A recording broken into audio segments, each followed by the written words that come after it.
Hello बच्चों, good morning. मैं सबिहा स्वागत करती हूँ आपका प्लूटस आईएएस के हिस्ट्री ऑप्शन से संबंधित विषयों को लेकर के। आज का जो टॉपिक है वो है उत्तर वैदिक काल, क्योंकि पिछले क्लास में हमने ऋग वैदिक को ऑलमोस्ट कवर अप कर लिया था। तो आज हम लोग उत्तर वैदिक काल को देखेंगे कि उस समय के लोगों का जीवन कैसा था और क्या डिफरेंस था आज के और उस समय में। और साथ ही हम लोग देखेंगे कि वर्तमान समाज का क्या रिलेशन है उत्तर वैदिक काल से या ऋग वैदिक काल से या पूरे ऑल ओवर वैदिक काल से, है ना। तो आज का जो टॉपिक है उस टॉपिक का नाम है उत्तर वैदिक काल।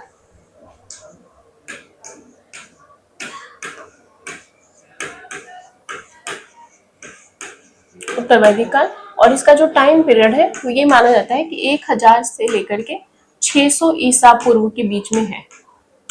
ठीक है, 600 ईसा पूर्व तक माना गया। क्या विशेषताएं हैं?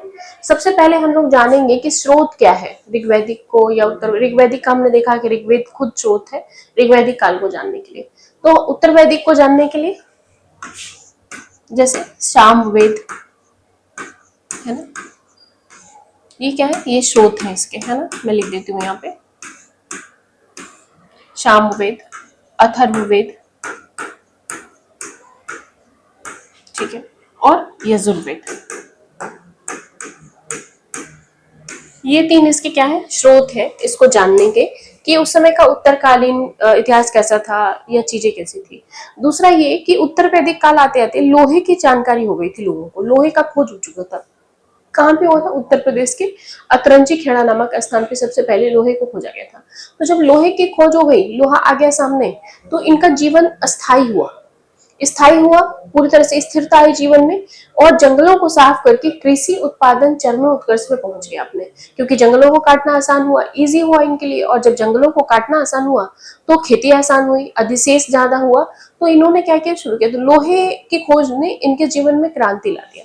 तो हम कहेंगे कि इनके समय में लोहे की खोज हुई या लोहे का ज्ञान इनको हुआ। और जगह का नाम मैं यहाँ ब्रैकेट में लिख देती हूँ, उत्तर प्रदेश अतरंजी खेड़ा।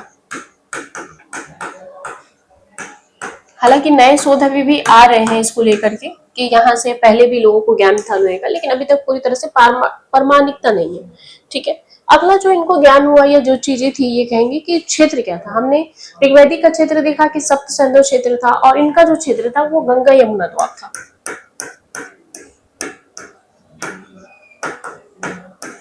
द्वाब का मतलब क्या होता है? दो नदियों के बीच का क्षेत्र, गंगा यमुना द्वाब। अब अगर हम लोग इसको छोटा सा मैप बना करके समझने का प्रयास करें, बहुत छोटा सा ही मैं बना रही हूँ ताकि आप लोग बस समझ जाए। ठीक है, तो मैप में अगर हम लोग देखें गंगा यमुना द्वाब का जो चित्र देखें, तो ये वाला जो लोकेशन है ना, ये उत्तर प्रदेश से लेकर के यहाँ से उत्तराखंड से निकली गंगा गंगोत्री स्थल से, और ये इस तरह से फैली हुई है, और ये है यमुना। तो ये नदी कौन सी है? ये है गंगा और ये है यमुना। ठीक है,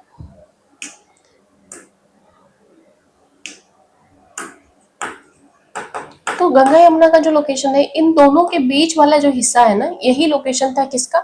उत्तर वैदिक काल के विस्तारित होने का। जबकि सिंधु क्षेत्र क्या था? सप्त सिंधु, ये वाला लोकेशन था ऋग्वैदिक का। तो गंगा यमुना द्वाब में इस क्षेत्र का विकास हुआ। अगला अगर हम देखें तो कहें कि ये भी समाज कैसा था? ये एक पितृसत्तात्मक समाज था। क्या था? पितृसत्तात्मक था, क्योंकि ये भी लगभग अभी क्या था? कबीलाई था। तो कबीलाई था तो पितृसत्तात्मक था, है ना। क्योंकि वहां पे कबीलों की सुरक्षा करने के लिए किसको बनाया गया था?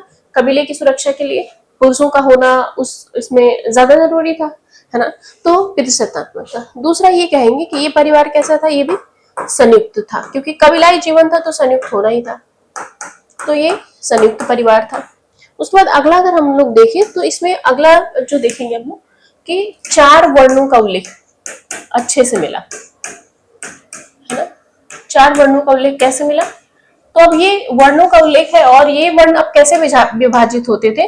ये जन्म के आधार पे। हमने पिछले वाले में कर्म देखा ऋग्वैदिक में, और ये जन्म के आधार पे। कौन कौन से थे? तो ब्राह्मण, है ना, क्षत्रिय,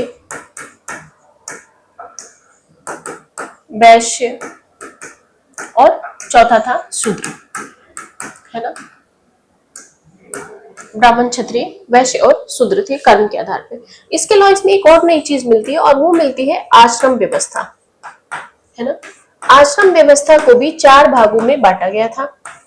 ठीक है। आश्रम व्यवस्था अगर हम पहले की बात करें तो पहला जो था उसे क्या बोला जाता था, ब्रह्मचर्य। ब्रह्मचर्य आश्रम। और इसका जो टाइम पीरियड था ये माना जाता था 0 से लेकर के 25 साल तक की आयु थी, 25 वर्ष तक। और इसमें क्या करते थे लोग, इसमें ज्ञान प्राप्त करते थे, है ना, ज्ञान प्राप्ति के लिए काम करते थे, पढ़ाई लिखाई। जैसे अभी के टाइम में बच्चे को स्कूल जाना, फिर कॉलेज जाते हैं, फिर पढ़ाई लिखाई कंप्लीट होती है तो तैयारी करते हैं और फिर जॉब को प्राप्त करते हैं। तो ब्रह्मचर्य क्या था, ये वाला एरा था, ठीक है। दूसरा जो इसका कालखंड होगा उसे बोला जाता है, सेकंड वाले को, गृहस्थ आश्रम। क्या कहा जाता है, गृहस्थ आश्रम। और गृहस्थ आश्रम में क्या है टाइम पीरियड इसका, तो ये 26 से लेकर 75 वर्ष तक माना गया है। और इसमें क्या होता है, सांसारिक जीवन,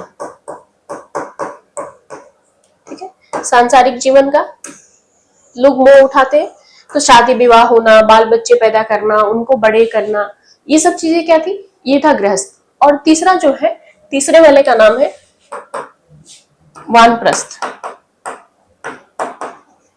है ना। और इसका जो टाइम पीरियड था वो 75 से लेकर के माना जाता है कि लगभग जो है, सॉरी ये 60 होगा, ये 75, ये 60 से 65 से 60 से लेकर के 75 तक रखा गया है, ठीक है। और इसमें क्या करते हैं लोग, इसमें पूजा पाठ करना, भगवान को याद करना, है ना। तो सांसारिक दायित्व के साथ साथ ये कर्म भी किए जाते हैं। उसके बाद चौथा जो है उसको बोला जाता है संन्यास आश्रम। और संन्यास आश्रम का जो टाइम है 75 से लेके 100 साल तक। अब उसमें क्या है, मोक्ष की प्राप्ति के लिए लोग करते हैं, तो ठीक है। चौथा वाला क्या है, संन्यास।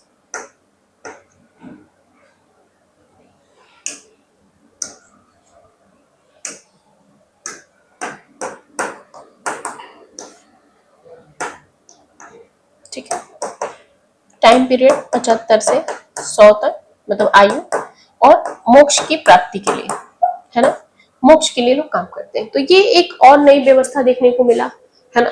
तो ये यहाँ पे है, एक और नया शब्द इसमें जुड़ेगा और उस शब्द का नाम है गोत्र, है ना। गोत्र की परिकल्पना उत्तर वैदिक काल में ही शुरू हुई।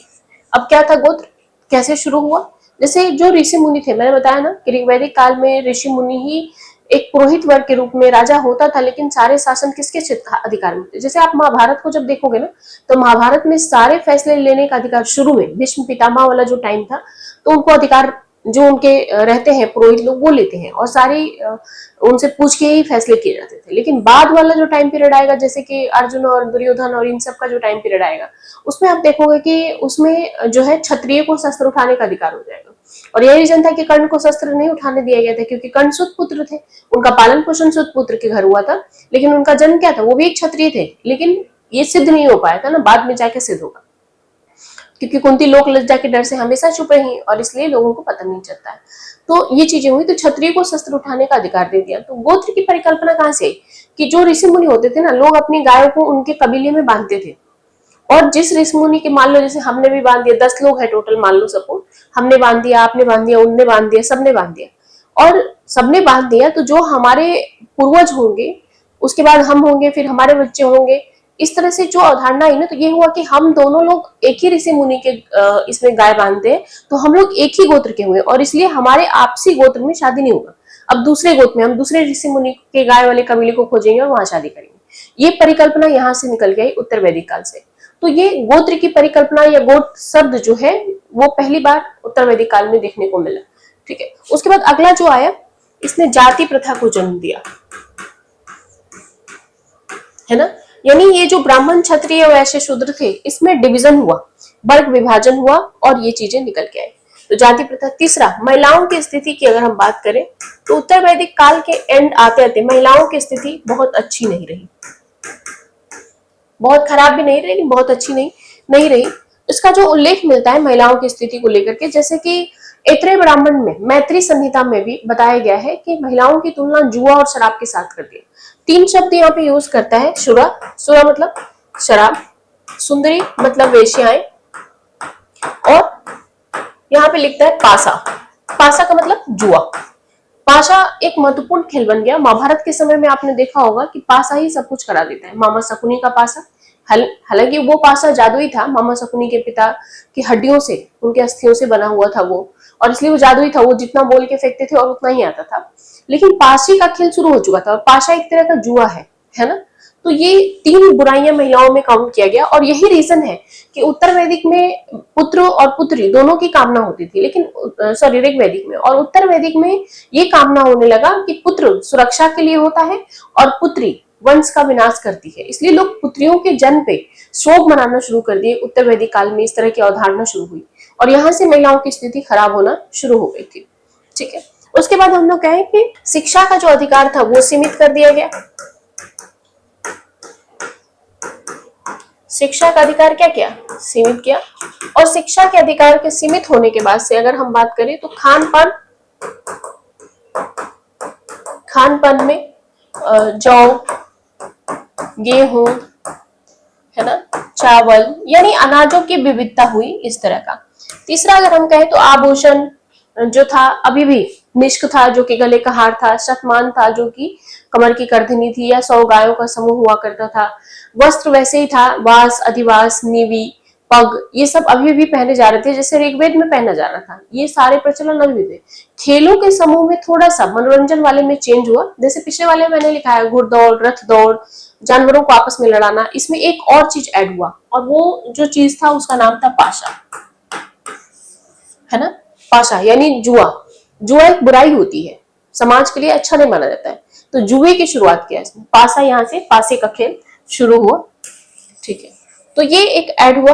उसके अलावा अगर हम वर्तमान समाज से कंपेयर करें तो क्या हम किस नतीजे पे पहुंचेंगे कि वैदिक काल से वर्तमान समाज डिफरेंट है या सेम है? आज भी वर्तमान समय में भी महिलाओं की स्थिति कैसी है? अगर आप ग्राउंड लेवल पे, ग्रामीण स्तर पे किसी किसी गांव में जाकर के देखते हैं तो महिलाओं की स्थिति बहुत अच्छी नहीं है। अगर आप देखो तो मैं ये नहीं कह रही हूँ कि 100%, सरकार के अनेकों प्रयासों के बावजूद भी अभी भी लोग पिछड़े हुए हैं, महिलाएं पिछड़ी हुई हैं, उनको अधिकार प्राप्त नहीं है, पर प्राप्त भी है तो वो अपने अधिकारों की मांग को नहीं समझ रही है। इसका सीधा सा उदाहरण है कि बिहार के कई सारे गांव हैं जहां पे महिलाएं मुखिया हैं। पूरे भारतवर्ष में महिलाओं के लिए आरक्षण है, पंचायत में 50% दिया हुआ है, बहुत सारे राज्यों ने, बिहार ने भी दिया हुआ। तो मैं बिहार इसलिए कह रही हूँ ताकि मेरी कनेक्टिविटी ज्यादा है वहां से, इसलिए मैं आप लोगों को समझाने के लिए उसका उदाहरण दे रही हूँ कि मेरे जानने में बहुत सारी जगहों पे महिला मुखिया है, लेकिन उनका कोई योगदान नहीं होता, और वो चुपचाप खुशी खुशी बैठी हुई है, उनको कोई वो भी नहीं है कि मेरे अधिकार को छीन लिया है, क्योंकि उनके पति सारा काम कुछ करते हैं, जबकि हस्ताक्षर उन्हीं का होना है। तो हम जब तक अपने अधिकारों की मांग नहीं करेंगे, जैसे मान लो 3 तलाक ही था, इतने साल से चले आ रहा था, लेकिन शाह बानो केस ने इस मामले को पूरी तरह पलट के रख दिया और सुप्रीम कोर्ट को फैसला देना पड़ा। तो वो रूढ़िवादी परंपरा खत्म। जब तक हम अपने हक की मांग नहीं करेंगे तब तक चीजें सामने नहीं आएंगी। हाँ, वर्तमान समय लगभग उत्तर वैदिक काल से रिलेट कर सकते हैं कि वैसे ही है। एक चीज और उसमें हुआ कि वर्ग विभाजन जो हम लोगों ने पढ़ा ना यहाँ पे, है ना, जन्म के आधार पे, इसने एक और चीज विभाजन किया। ठीक है, और उस विभाजन को हम कहेंगे वर्तमान समय में कि एक तो जाति, जाति इन द सेंस कि ब्राह्मणों में भी अलग अलग हो गए, है ना, जैसे क्षत्रियों में भी अलग अलग हो गए, तो जाति का डिवीजन किया। जैसे ब्राह्मण में कई सारे टाइटल मिलेंगे, दुबे, श्रीवास्तव, इस तरह से मिश्रा जी, उपाध्याय जी, इस तरह के टाइटल्स मिलते हैं। तो वो जाति विविधीकरण किया, पहले सिर्फ ब्राह्मण होते थे, और वो अब वर्तमान समय में उसमें भी विविधता ला दिया। और दूसरा सबसे बड़ा डिवीजन जो किया है वो है जनरल, ओबीसी, है ना, एससी एंड एसटी। तो ये कुछ नया दिखता है हमें कि वर्तमान समय में हमने और विभाजित कर दिया अपने समाज को, लेकिन उस समय का जो समाज था लगभग कंपेयर किया जा सकता है कि वैसा ही था, वैसे ही मैच करता था। ठीक है, तो इसी के साथ ही मैं आज का ये टॉपिक समाप्त करती हूँ। कल फिर मिलूंगी कुछ नई सुर्खियों के साथ, तब तक अपना ख्याल रखें और जल्दी से मेरे चैनल को लाइक और सब्सक्राइब कर लीजिए ताकि आने वाले ऐसे रोचक तथ्यों की जानकारी और कॉन्सेप्ट के साथ आपको मिलती रहे और आप अपनी तैयारी बेहतर करते रहे। Thank you class, thank you बच्चा लोग।